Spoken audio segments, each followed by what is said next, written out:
Hujan turun sejak pagi, membasahi seluruh sudut kota Lestari. Langit tampak kelabu, seolah menyembunyikan matahari jauh di balik awan yang tebal.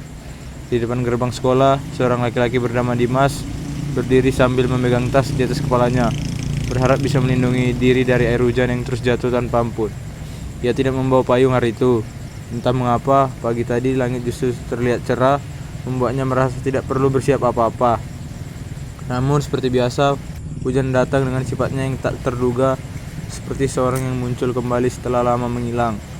Dimas menatap jalanan yang mulai tergenang dan menghela napas panjang. Ia tidak bisa pulang begitu saja. Rumahnya cukup jauh, dan jika ia memaksa berjalan, ia akan basah kuyup dan tentu saja akan dimarahi ibunya. Saat ia hampir menyerah, sebuah payung biru terbuka tepat di atas kepalanya. Dimas terkejut menoleh dan mendapati seorang gadis berdiri di sampingnya. Berkata, "Aku pikir kamu butuh ini," ucap gadis itu sambil tersenyum kecil. Dimas mengenalnya, Nadira, teman sekelas yang jarang berbicara, namun selalu memiliki senyum yang hangat.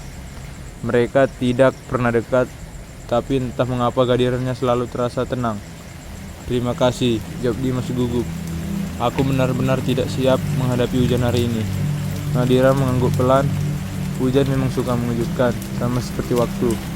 Mereka mulai berjalan bersama, melangkah perlahan di bawah payung biru itu. Suara hujan yang menumbuk aspal, aroma tanah basah, dan angin dingin yang berhembus membuat suasana terasa damai. Tidak ada percakapan panjang, hanya langkah kaki yang beriringan dan suara hujan sebagai latar musik yang lembut. Setelah beberapa menit, Nadira berkata pelan, "Kau tahu, aku selalu suka hujan. Bagi banyak orang, hujan itu menyulitkan. Tapi bagiku, hujan memberi alasan untuk berhenti sejenak, bernapas, dan menyadari sesuatu yang sering terlupakan." "Apa contohnya?" tanya Dimas penasaran. "Hujan mengingatkanku bahwa tidak semua hal harus dipaksa berjalan cepat. Kadang kita perlu berhenti, diam, dan menunggu. Sama seperti aku yang sedang belajar menunggu waktu yang tepat untuk melepaskan seseorang." Dimas terdiam sejenak. Ia bisa merasakan getir dalam suara Nadira. "Maksudmu seseorang yang pergi?" Nadira menunduk, matanya menerawang ke arah genangan air yang berkilau seperti kaca. "Ayahku 2 bulan lalu, beliau pergi selamanya. Dan setiap hujan turun, aku merasa seperti beliau sedang memelukku lewat udara dingin." Dimas tidak menemukan kata yang tepat. Ia hanya berjalan sedikit lebih lambat, memastikan langkah mereka tetap berdampingan. "Aku turut berduka," ujarnya lirih. Nadira tersenyum tipis.